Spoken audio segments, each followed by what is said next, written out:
for coming on the call, and thank you for your patience. I just had a little bit of technical difficulties here on the broadcast, but I think we're up and running now, and hopefully everyone can see us. If you wouldn't mind, Trish, you could probably see us on your side. Do you see us? Yes, I can. Okay, good. All right, let me just go ahead and shut off that screen. We are in, as you guys can see, we are at the end of module 3. Module 3 was technologies and tools for your real estate business. Through May and June, we went over maximizing your social media presence. We went over top social media platforms. We went over boosting with ChatGPT with Brett Johnson. I talked to Brett yesterday. Just a great guy, gave us a lot of great info. And today we have Christine Serafini. Christine Serafini just hit her 23 years in real estate, and she's done an excellent job, consistently a $20 million plus producer. She's done as many as over 100 home sales in 1 year. And currently right now, I believe, Christine, according to Brian, I was talking to him this morning, you're at about 25 pendings going on right now for the year. So you are busy, you are locked in. You also do a lot of great things with not only with your business, but also you have a lot of things that you do with your family and traveling, stuff like that. So I know a lot of people are excited to hear what you have to say about all that and how you handle all of that and how you balance both, that work-life balance, which I know we always laugh about because there's no such thing as that. What is that? Yeah, what is that, right? But Christine, why don't we start off, just tell us a little about, obviously you've built a tremendous real estate business and you have so, and you're very consistent year after year. But can you share a little bit of your background, how you got into the business and, what got you to this point? Yeah, I come from a background of being a bartender, a cook, being a payroll administrator, and being a project manager for engineers at GE. And then I became a wife and a mother, and then it was time to buy a house. And then I found wmiranda.com. That's right. And and Willie, you were my, before I even thought of real estate, you were our realtor. You found us our home that we still live in. And you asked me a question, have I ever thought about real estate? And I said, no, but once the question was asked, I couldn't not think about it anymore. A year later, I was licensed, and here I am 23 years later. So definitely not what I thought in my life, but I'm very grateful and very happy for where it is right now. Well, you definitely did a great job. And I think a lot of your background, like you said, with GE and numbers and all that stuff, like you've always been someone that, and that's why you work so well with commercial sales and also with a lot of investors, because you get it, right? You get the numbers and you get the process of it all. And we always say we're all in the same business. We're all in the same business. It's not the real estate business, it's the marketing business, how we market ourselves and how we communicate with our clients and all the different things above. But technology, and I know that's the module that we're on, technology has really helped you streamline a lot of what you do on a day-to-day basis. And, I think I'd like to kind of start there, like as to what technology and tools you use every day to keep you organized and productive. I mean, the first and foremost is obviously a CRM, contact management system. This is where we're going to house, all the leads, all of our past clients, which we don't want to say past clients, they're always our clients, right? Our future, our future ones we want to nurture, but also just our contacts, our vendors. It's really important to stay top of mind. So your database, definitely. Technology, also, it's our phone. We need our phone, right? We need to call, text, we need an email, materials in the car. That's part of my technology. I'm finding, we're on the road a lot now, and anytime a buyer or seller can call and you want to be locked and loaded with technology of what you do, but in your car, you want materials, you want sign writers, you want things, and we forget about those things. It's not just all sitting at a computer. And then, of course, what has been up and coming these last couple of years is using a form of AI to not tell us how to do our job, but to leverage our time and our knowledge and how our output looks, right? Become more professional. And that's kind of, really that technology part. AI has helped me from talking with a first-time home buyer to creating a presentation for a listing to creating an email to an attorney with a new contract that was just accepted. The leverage of that technology has really helped with the time of the number of deals that I do using AI and really implementing AI in a serious input to get a great output very quickly. What's your opinion on AI as far as replacing the real estate agent? Because we do hear that Um, from time to time. You ever think that's going to happen? I don't, and I think we all have to be in that mindset. We don't, we don't want to be replaced with AI. What we want to use is, I think we need the personal interaction. I think we need emotion. As much as you can try to get tonality out of AI, that is you. It still needs to be relationship built. We need to serve the client, right? A lot of the mentality has changed from sales to service, and you're not going to get that. And I will fight that till the end. I really will. You know, I want to prove the value of the person to person contact or the phone call and not a robot automatically texting somebody. Yeah, and I agree. I agree. I think AI is definitely there as a tool for us. It helps us speed up what we already do and takes us sometimes hours to do. It can make it in minutes. Hmm. And I think that the Hmm. agents that embrace AI and learn it and not afraid of it will definitely exceed and go to that next level for their business versus the one that fight it and feel Hmm. that they're afraid of it or they just put a block on it. It's just creating more and more time for them, right? Would you agree with that? Absolutely. It's Yeah. definitely leverage the time. And then the formatting, like I said, your output is only as good as what you're inputting, right? And for data analytics, and the great thing about AI, you can attach things to what you're prompting. You could go really deep on this, but remember, it's all about what you're giving AI to what you want to come out of it and how you want that to look. And it's just absolutely amazing. Like it really is amazing. And it changes every day and it's just getting better and better. So, Hmm. Hmm. all right, well, good. Let's switch a little bit onto social media because I know social media has impacted. You were an early adopter of that when social media first came out, and I remember you jumping right on board. And how has that impacted your business over the Hmm. years, and which platform do you feel has given you the most opportunity in being Yeah. able to grow your business? Yeah, I think they're all good, right? Just use one. But it's what do you want? What do you want to get out of it? Do you just want to see yourself on camera? Do you just want to have great hair days? Do you just want to have, just little fun times? Or do you really want to say my mission of social media is what one person am I going to resonate to when I say this message or when I share something? Who wants to hear this one message?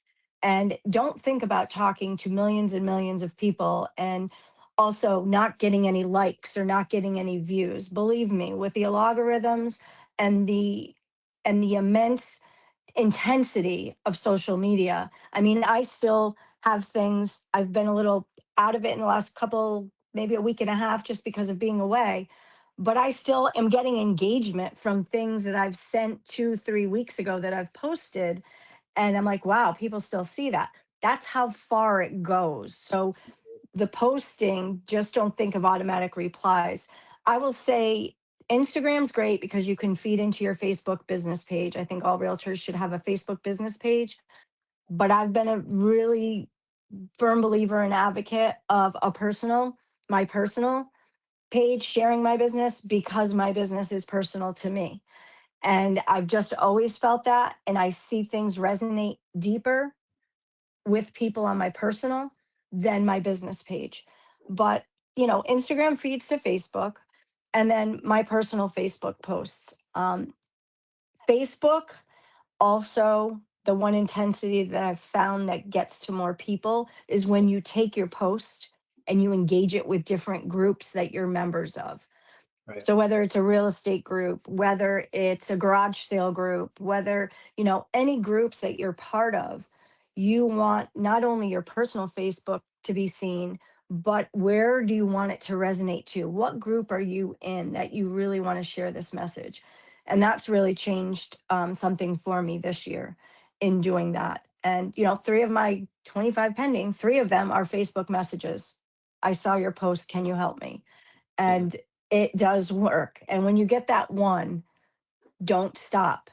because we're always fishing, right? We're always marketing. We're always doing that. And Facebook is proving to be better for me right now than my postcard mailings, my just listed open house mailings. So it's working, and it's shareable content, right? It can be green, your message. It can be relative to a moment of time. And Facebook, I'm going to say, is my number one to Yeah. finally answer that. And I'm glad you mentioned the whole the personal page as well, because whether we like it or not in real estate, we're a public figure, right? We're a public figure, and I tell you guys that all the time. And this is why it's so important to make sure that you're properly posting stuff like political. I mean, don't post anything No. political. Don't post anything with religion. Don't post anything with, that's controversial that way. And I know that some people say, well, I get more hits if I do this or that, but you could really turn off your audience. So you have to be careful with it. And then you have other people like, well, I'm private. I don't want people to know about my family and my kids and stuff like that. And it just makes it a lot harder for you, I think, as a real estate agent, because again, we're in the marketing business, and people do business with who they know, like, and trust. I've said that for years, and we've heard that for years from other people. And it's so true. And social media is a great way to do it. And more importantly, and this kind of goes into my next question here for you, is that social media can be overwhelming, right? Like you said, just keep it to one. Even if you just hit Facebook or Instagram where it feeds the other one. And that's really what I do. I will post occasionally on LinkedIn and TikTok and other things like that, but the mainstay is 3 to 5 posts a day on Facebook. But video, right? Videos had a major impact. And when that first came out and videos started coming up on social media, I remember you jumped right on that, because I always bust on you about your first videos that you did. It was like you were in a witness protection program, right? When the first video came out. But now you've adopted that into your actual marketing for your brand. You built your brand around that, educating the public and putting that on social media. So how has that had an effect on it? But also, what resonates the most with when you're doing video with your audience? I think video, it's about what is the message I want to tell somebody. It's based probably on a conversation that I had throughout the week, right? And it's a good topic to talk about. And it's something that I'm believable. You know that I went through it, or that I validated it. And what I mean by that is sharing data. Actually saying that on, March 17th, we only had 1,271 active single family homes on the market. What does this mean for you if you are a future buyer or seller?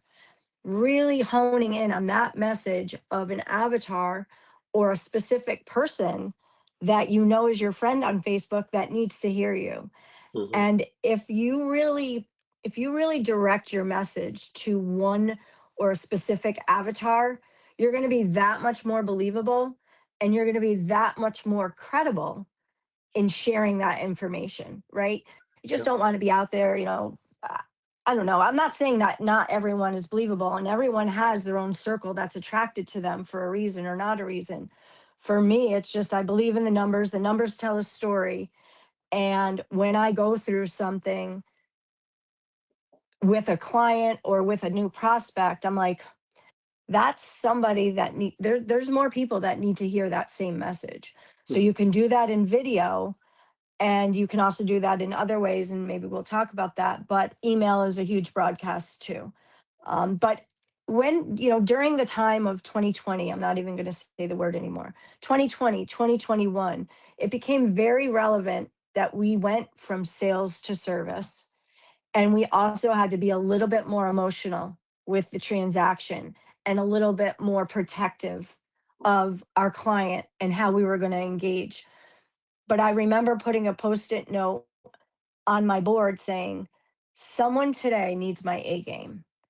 And that has just resonated with, who needs to hear a video today about Schenectady County stats? Or who needs to hear about, we still really are in a multiple offer situation, and buyers, you need to leverage yourself with certain things when you're writing an offer. Those are things that we have to keep the public in tune with. And with video, it's just like a news broadcast, right? You have to think about it. There's a headline.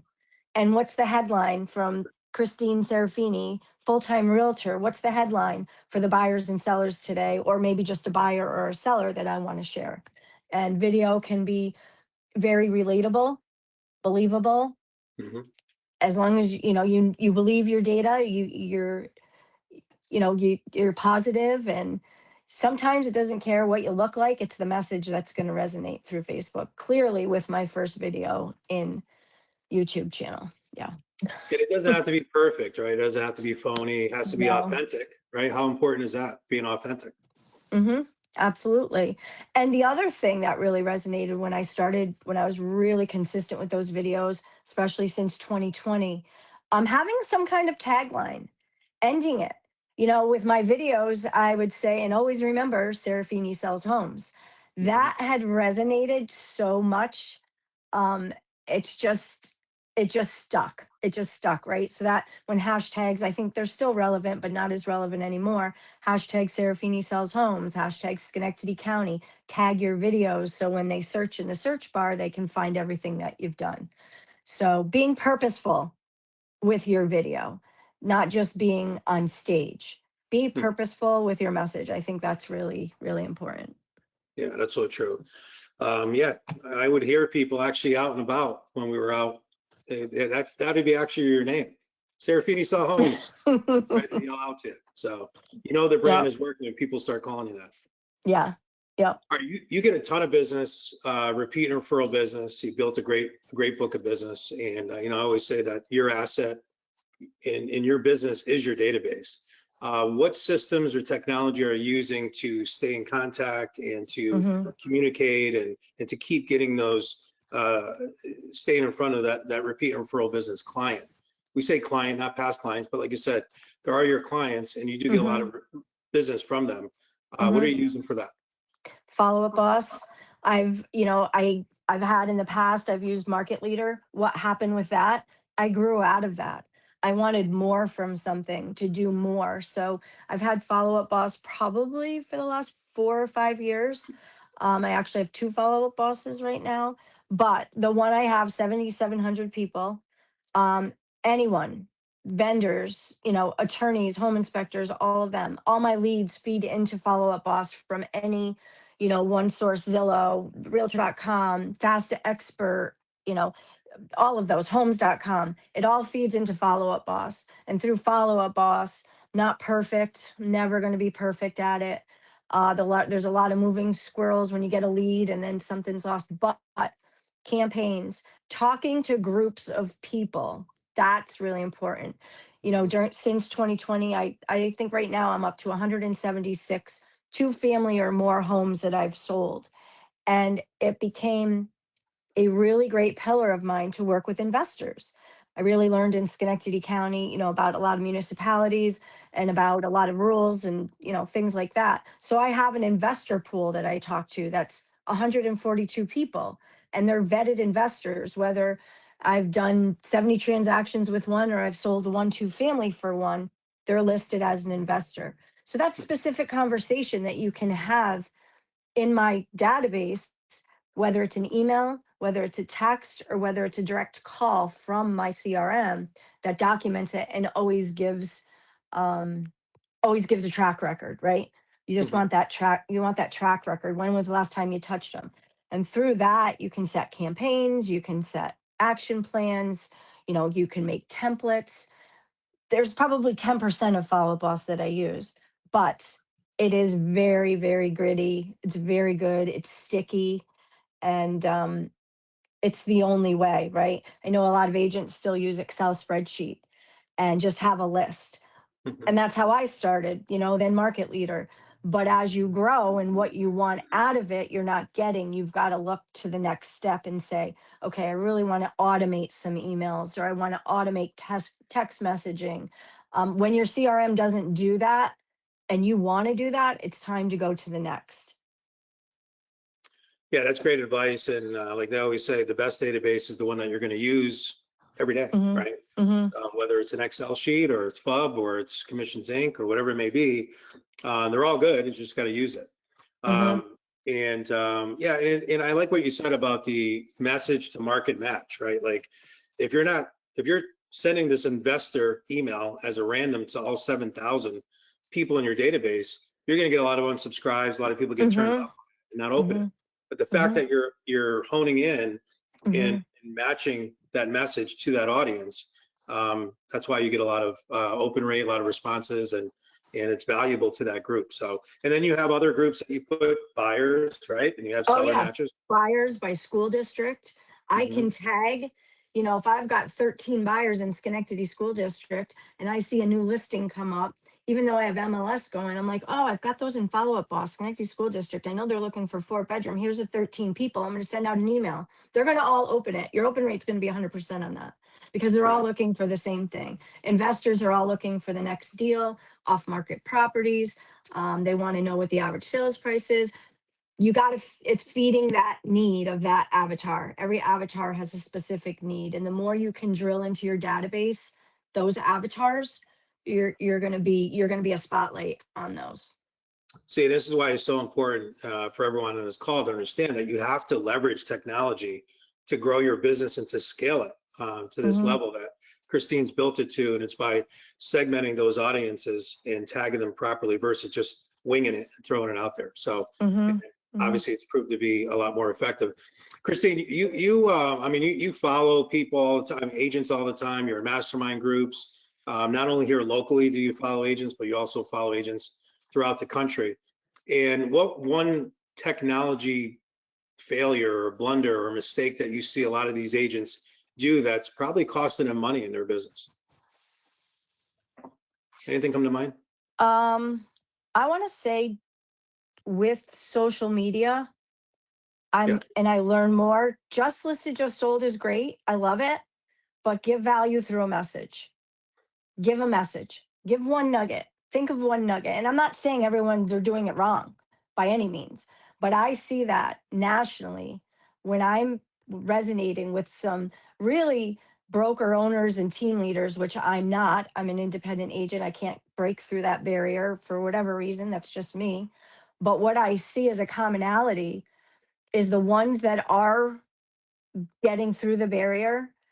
I think they're getting out of their comfort zone, not just doing a just sold, a just listed, an open house. They're giving a specific message to an Right. avatar of their database or to a avatar on their social media that they're specifically talking to.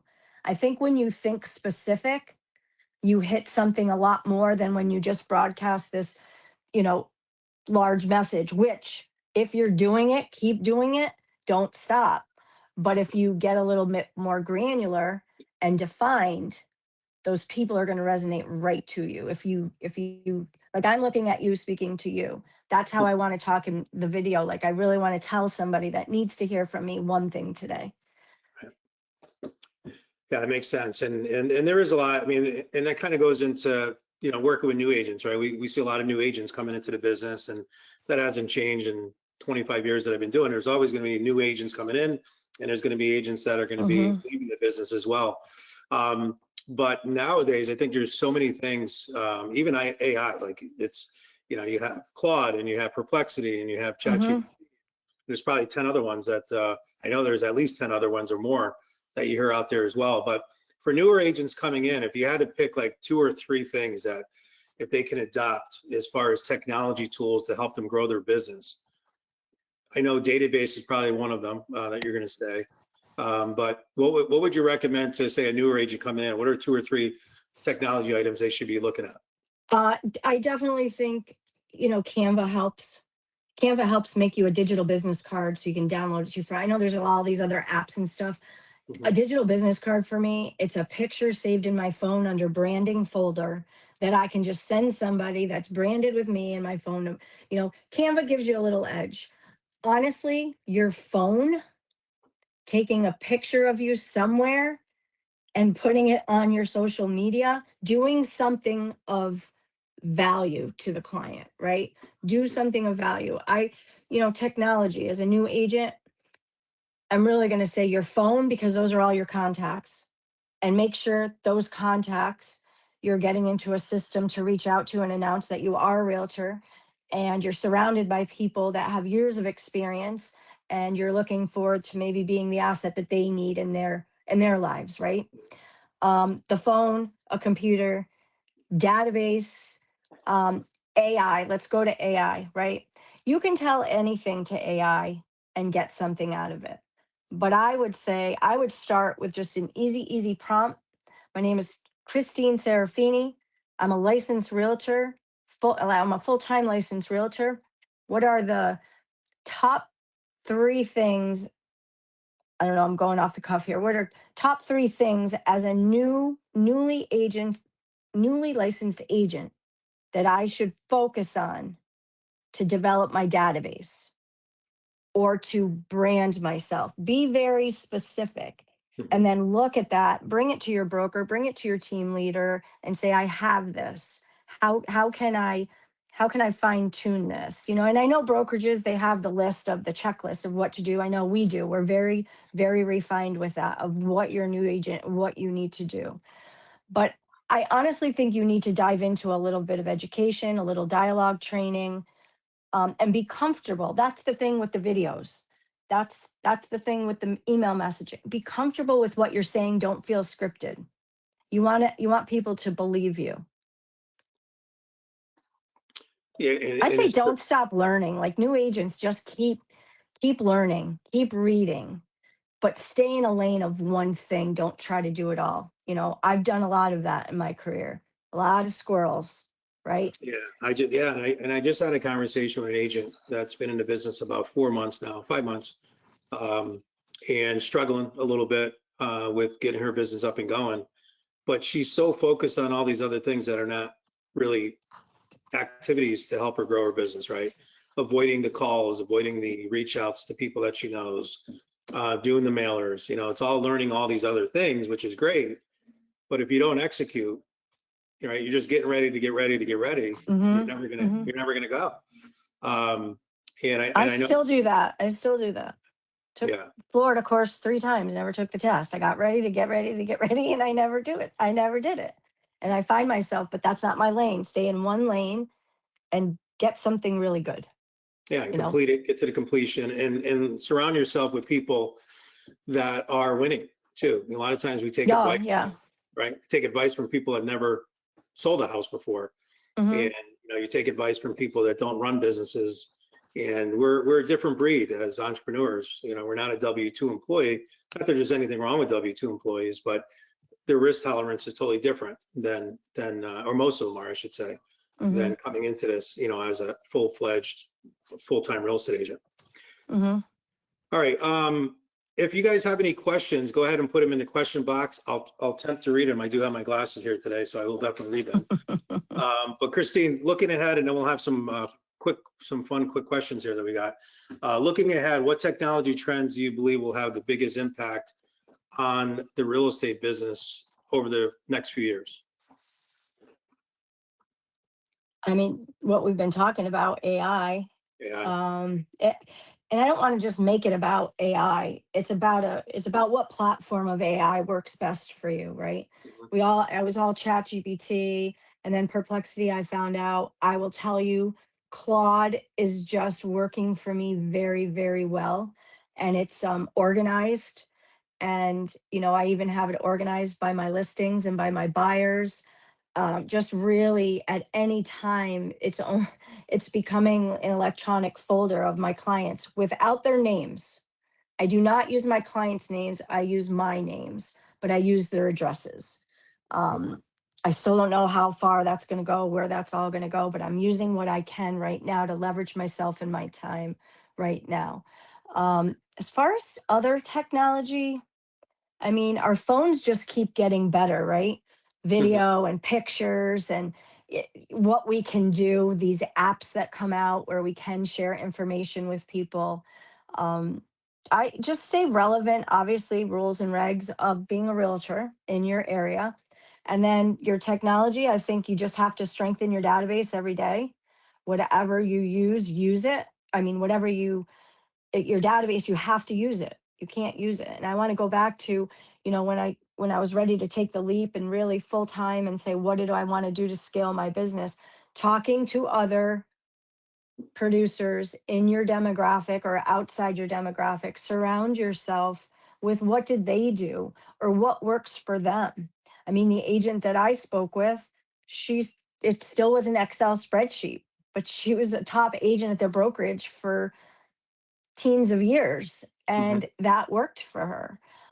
It has to work for you. I think with the number of buyers and sellers and transactions now, I just think it's too much for a database. I think we have too much technology to use to become more efficient.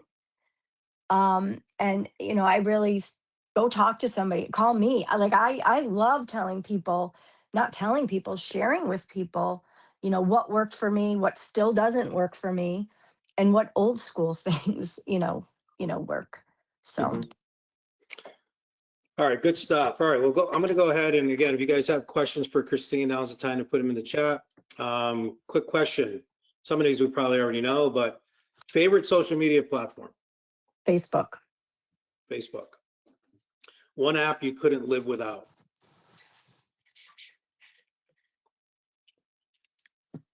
TD Bank. TD Bank. Explain more. My money. Keeping an eye on your money. Yeah. Another app, the apps drive me nuts. I just cleansed. I see all these Apple Pays, right? Because I sign up for the trial and then, cleanse yourself of those too. They can create, I'm going to say, it's kind of fun, or it's probably more not professional, but the filter apps. And I know you have fun with those too. And so does Brian. Mm-hmm. Yes. But I don't really, Snapchat. Yeah. All right. You kind of, I thought maybe you would say Claude, but it kind of goes in the next question. Best AI tool you used recently? Yeah, no, Claude 5.0. Yeah, really see a different output. I put the same input.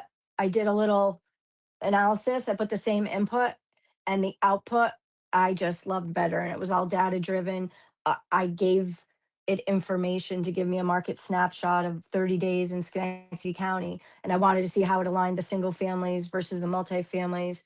And two totally different, like I did it in an email format. So I asked it to create an email from the data attached. I could go into all my prompts, but Mhm. I loved Claude, and Claude was more driven to me. So that's why I said can't have both. I need to go to one. So Claude is it. Claude AI. I've heard very good things about Claude, by the way. Hmm. Where ChatGPT is kind of like the old dinosaur, right? It's almost like the old Facebook versus Instagram and other Yeah. things. Or like market leader, and then you went to Follow Up Boss, right? Right. You grew out of it and you wanted something more. What's the most underrated technology tool for realtors? Underrated. Underrated. Yeah. MLS. MLS.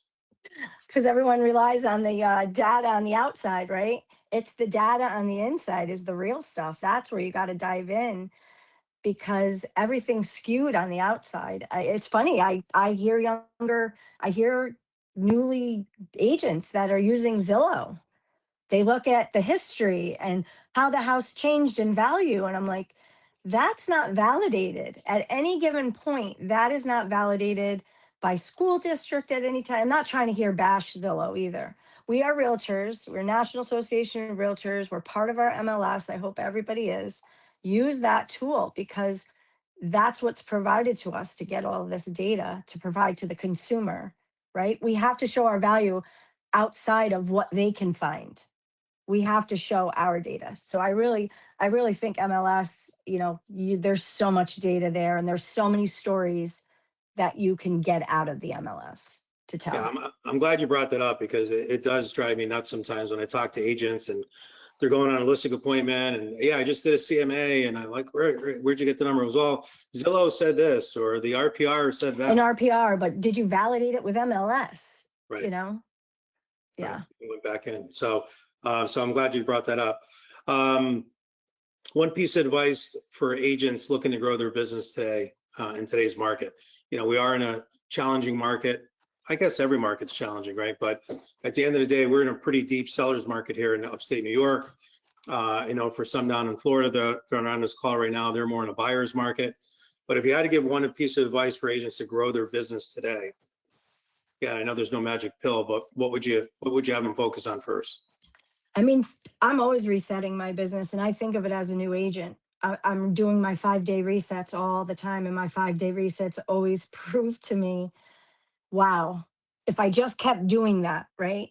You have to get on the phone and be comfortable on the phone talking to consumers, talking to anyone about real estate. You have to have some leverage of knowledge in the back of your head that when the real estate word comes up, you can offer a little bit of insight, right? Really know that you're not just there to write a contract and make a sale, right? Or make a commission. Um, uh, so conversations and dialogues, surround yourself with education, right? Don't overdo it. Say, you know what, today I'm going to really hone in on the buyer agency agreement, how important it is, what does it really mean, and how can I share that in my own tonality with a consumer. Be really comfortable with one thing and then go to the next. So education, also prospecting. So my 5 days: prospecting, follow up, appointment setting, re-engaging my social media, and email. Mhm. Email. I know we didn't talk about that at all, but that is part of technology that I do to different avatars in email value, right?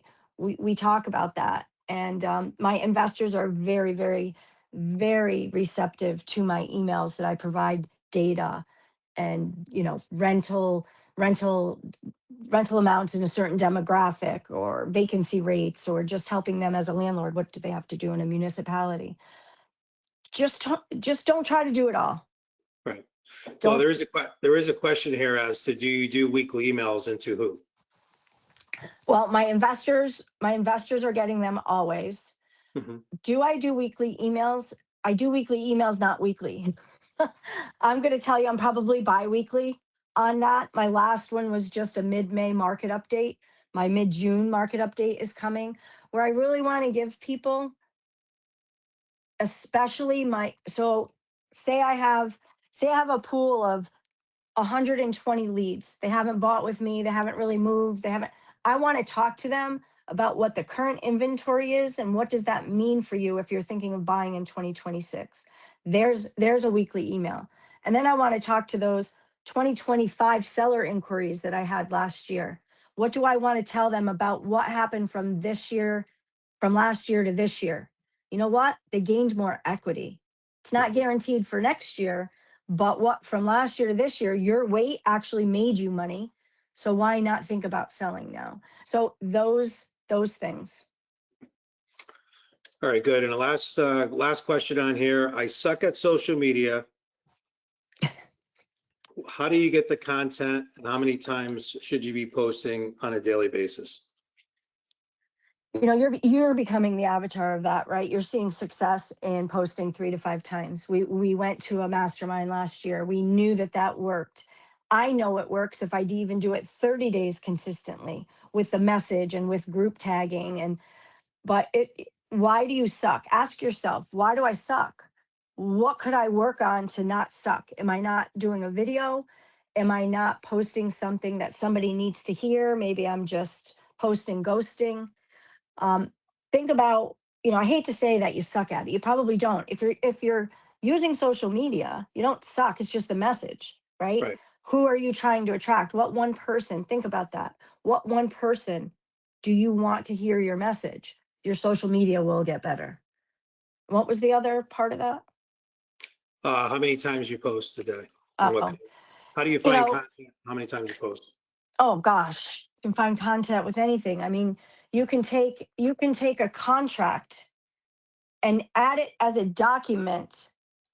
Do this, do a PDF of a contract, add it as a document to Claude, and say, from this attachment, give me the 5 top things a buyer should think about when presenting a contract to a seller. And it's going to give you so much. Again, the input is going to give you really serious output, or from the buyer agency agreement, or from a property condition disclosure. This document, how can I tell a seller, the importance of completing this document, during a listing, when you're listing your home? You look at your paper, look at your desk. I mean, I've got it all over my desk. I could do anything with any of these pieces of paper or anything. You don't even have to attach anything. You can say, write an email to my 2 leads in my database on nurturing them and asking them, are they thinking about, try to get them to raise their hand for your real estate service. I mean, I'm going off the cuff here, but there's so many things to think about. That's maybe not even real estate. What local coffee shop is your favorite coffee shop? I'd like to try it out, just to engage people. It doesn't have to be always about real estate, right? No, it doesn't. And I think you and I went to that marketing class last year, or events. That was on May 23rd, to be exact, because since then I haven't missed a day. It's been 3 to 5 posts a day. And now it's just second nature. But you're right. It doesn't have to just be real estate, but you attract by educating, right? And you've done that for years, building your audience by attracting people by educating them, right? So they want to work with someone that knows what they're doing and understands it. And if they learn things from you, they're going to know, like, and trust you a lot better. But going back to, it doesn't have to be real estate. Like, I went to that restaurant last week with a couple of EO guys for dinner in Cohoes. Never been there, Smith's in Cohoes. And I just posted it. I just took a couple pictures and I said, hey, great establishment, great meal. I had over 3,000 views on that. And a ton of engagement, because a lot of people went there. It's known in the community, that type of stuff, but it had nothing to do with real estate. But you want to post something that's personal. If you're doing 3 posts a day, my advice would be do a personal post of some type, do a business post, and do some type of education piece, right? Or a gratitude, or a shout out to a business, or to another agent, or to another person, or maybe a testimonial that you put out there. But there's so much content you could put out there, and you can hear Christine utilize AI for that, whether it's ChatGPT or Claude. It will do everything for you. So that's just an example of how you can leverage technology and leverage AI to help do a lot of this stuff for you, but make it your own voice, right, Christine? Yeah, use your own tonality. Remember, your audience is going to attract to you because they already know, like, and trust you in social media. Not to say that you're not going to get any more. I've gained so many more followers by engaging in other groups. I just lost that thought. I was going to say the other thing with, you're over a year now, every day, those posts. And that's amazing. And that's why I love you. And that's why I stay at Miranda, because you're always committed and you do it. But as an agent, just say, you know what? I'm not going to say I'm going to do it a year. I'm going to do 5 days. I'm going to do Monday through Friday. You can plan it out on Sunday night. You can say, all right, I want to talk about this, this, and this. And it sounds so good, because I'll always start off that week doing it. And then say, okay, wow, look, I did 5 days. Do another 5 days. But I'm believing, and I'm working really well with my 5-day resets.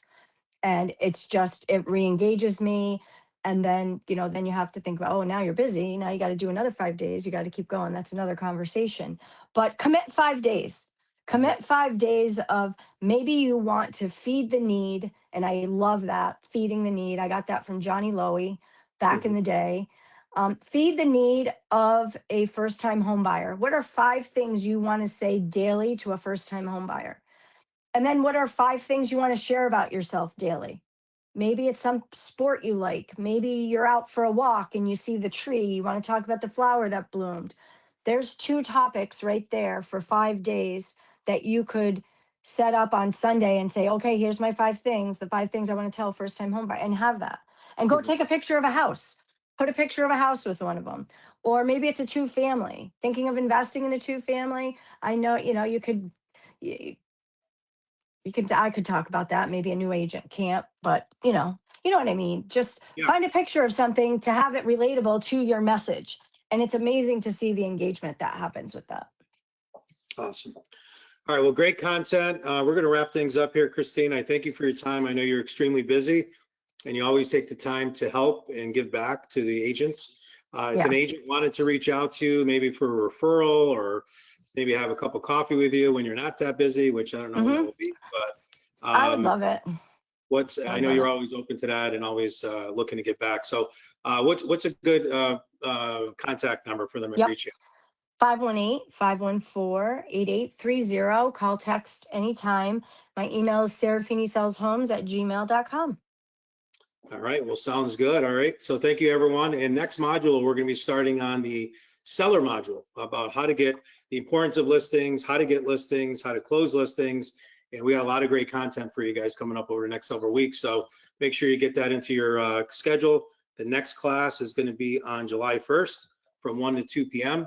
And we'll see you guys there. So Christine, thank you so much. And we'll talk to you guys soon. Take care. Bye. You're welcome. Bye.